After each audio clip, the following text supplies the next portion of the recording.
వ్యవస్థగా నిర్మించేందుకు పవిత్ర దీక్షతో తీర్మానించి మన దేశ పౌరులందరికీ సామాజిక ఆర్థిక రాజకీయ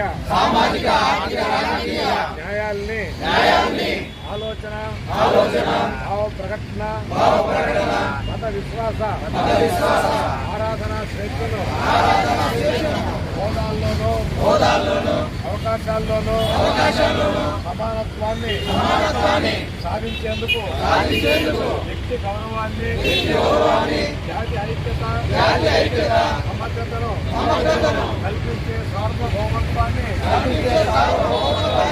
పెంపొందించాలని మన రాజ్యాంగ నిర్ణాయక సభలో 1949 నవంబర్ 26వ తేదీన ఈ రాజ్యాంగాన్ని స్వీకరించి శాసనీకరించి ఆమోదించి మనకు మనము సమర్పించుకుంటున్నాము. జై భారత రాజ్యాంగం, జై భారత రాజ్యాంగం, భారత రాజ్యాంగం, భారత రాజ్యాంగం, కాపాడాలి భారత రాజ్యాంగాన్ని, కాపాడాలి భారత రాజ్యాంగాన్ని.